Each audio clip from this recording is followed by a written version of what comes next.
سیدنا صالح علیہ السلام۔ سمود ایک مشہور عربی قبیلہ گزار ہے جو سیدنا نوح علیہ السلام کے بیٹے سام کی اولاد میں سے تھے۔ ان کی رہائش تبوک اور حجاز کے درمیان حجر کے مقام پر تھی۔ اس جگہ کو مدائن صالح بھی کہا جاتا ہے۔ یہ علاقہ خلیج عقبہ کے شرق میں شہر مدین کے جنوب میں واقع ہے۔ قوم سمود کے مکانات اس علاقے میں پہاڑوں میں بنائے ہوئے صاف نظر آتے ہیں۔ اللہ کے رسول صلی اللہ علیہ وآلہ وسلم جب غزوہ تبوک کے لیے تشریف لے گئے تو اس مقام سے گزرتے ہوئے وہاں کچھ دیر کے لیے رکے تھے۔ اس قوم کا زمانہ عاد کے بعد کا ہے۔ ان لوگوں کی عمریں بہت لمبی تھیں۔ آدمی مٹی کے گھر بناتا تو اس کی موت سے پہلے وہ گھر گر پڑتا تھا، چنانچہ ان لوگوں نے پہاڑ کھود کر گھر بنانا شروع کر دیے، جو بہت خوبصورت ہونے کے ساتھ ساتھ بڑے مضبوط اور پائیدار بھی تھے۔ یہ لوگ مشرک تھے، بتوں کی پوجا کرتے تھے اور ان سے مدد، رزق اور اولاد طلب کرتے تھے۔ اللہ تعالیٰ نے اس قوم کی ہدایت اور رہنمائی کے لیے اسی قوم اور بستی سے سیدنا صالح علیہ السلام کو نبی بنا کر بھیجا، جنہوں نے ان کو عقیدہ توحید کی دعوت دی۔ انہوں نے کہا، میری قوم اللہ ہی کی عبادت کرو، اس کے سوا تمہارا کوئی اور معبود نہیں، اور اس سے مانگو، بلا شبہ وہ دعا قبول کرنے والا ہے۔ انہوں نے اپنی قوم کو بتوں کی پوجا کرنے سے منع کیا۔ ان کی دعوت کے نتیجہ میں بہت تھوڑے لوگ ہی ایمان لائے، اکثریت اپنے کفر اور شرک پر قائم رہی۔ انہوں نے کہا، صالح کیا تم ہمیں ان چیزوں کے پوجنے سے منع کرتے ہو جن کو ہمارے بزرگ پوجتے آئے ہیں؟ پھر کہنے لگے، تم ہماری طرح ایک آدمی ہی تو ہو جس کا تعلق ہمارے ہی خاندان اور برادری سے ہے، ہم تمہاری بات کیسے تسلیم کر لیں اور تمہیں کیسے نبی مان لیں؟ پھر کہنے لگے، تمہارا عقل و شعور تمہارا ساتھ نہیں دے رہا، لگتا ہے تم پر جادو کا اثر ہے۔ ایک دفعہ قوم سمود کے لوگ اکٹھے ہو کر سیدنا صالح علیہ السلام سے کہنے لگے، اگر تم اللہ کے سچے نبی ہو تو ہمیں ایک ایسی نشانی یا معجزہ دکھلا دو کہ سامنے والی چٹان سے ایک اونٹنی برآمد ہو۔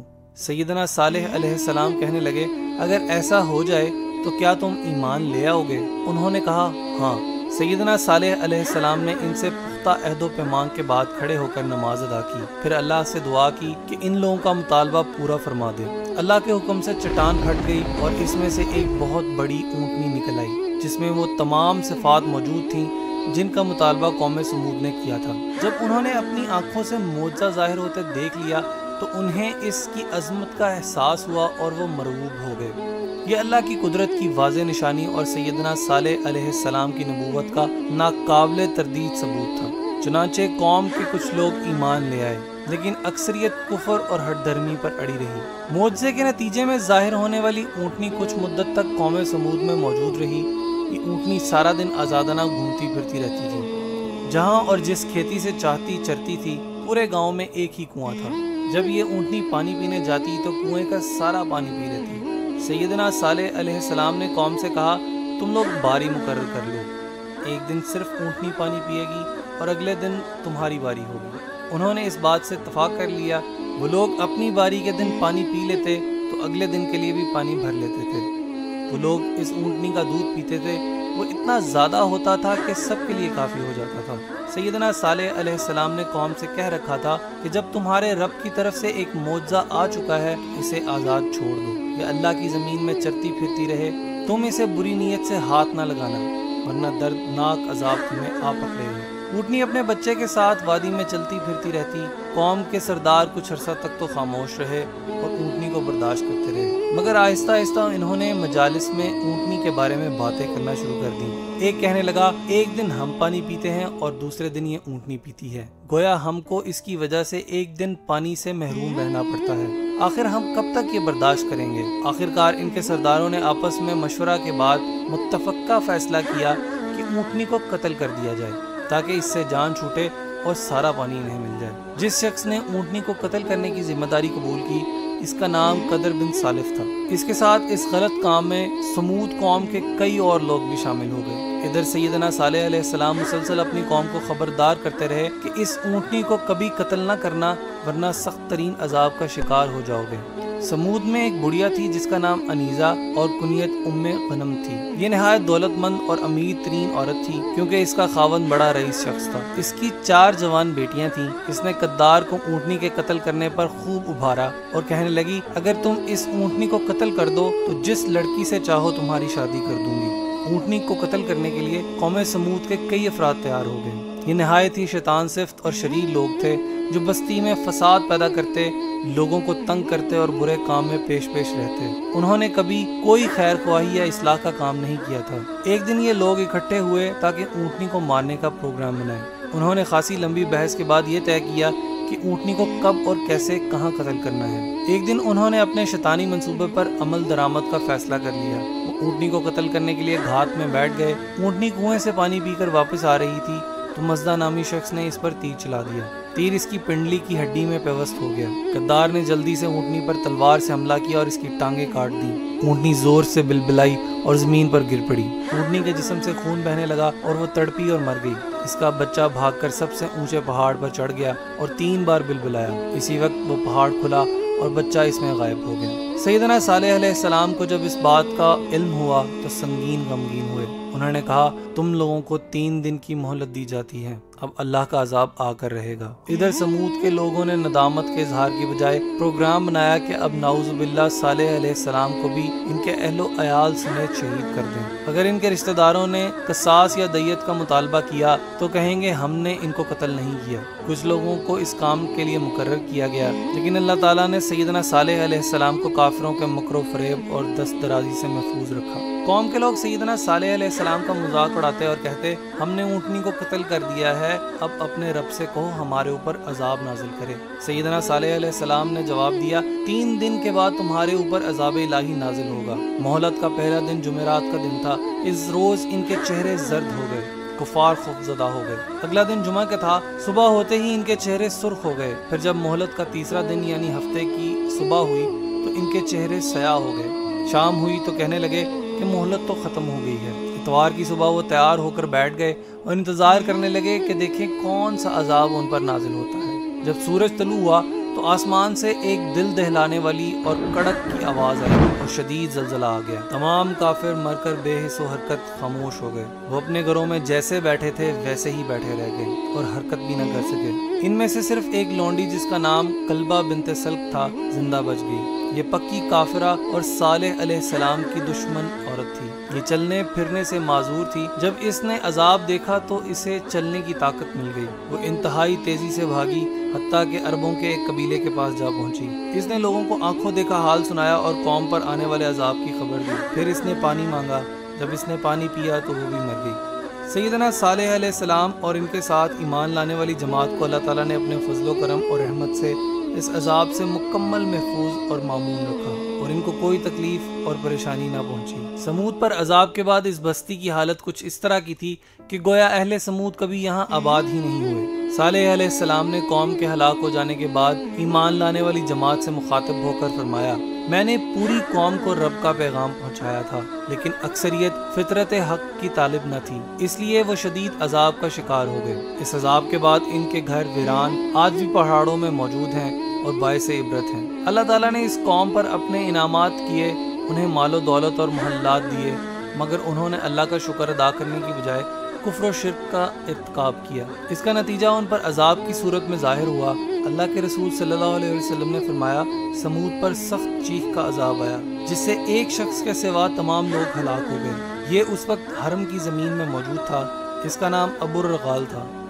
جب وہ حرم کی حدود سے باہر نکلا تو وہ بھی اس عذاب کی لپیٹ میں آ گیا۔ قال یا قومی لما تستعجلون بالسیئات قبل الحسنہ لولا تستغفرون اللہ لعلکم ترحمون۔ صالح نے کہا، اے میری قوم، تم بھلائی سے پہلے برائی کیوں جلدی طلب کرتے ہو؟ تم اللہ سے مغفرت کیوں نہیں طلب کرتے تاکہ تم پر رحم کیا جائے؟ اللہ کے نبی سیدنا صالح علیہ السلام۔ سمود ایک مشہور عربی قبیلہ گزار ہے جو سیدنا نوح علیہ السلام کے بیٹے سام کی اولاد میں سے تھے۔ ان کی رہائش تبوک اور حجاز کے درمیان حجر کے مقام پر تھی۔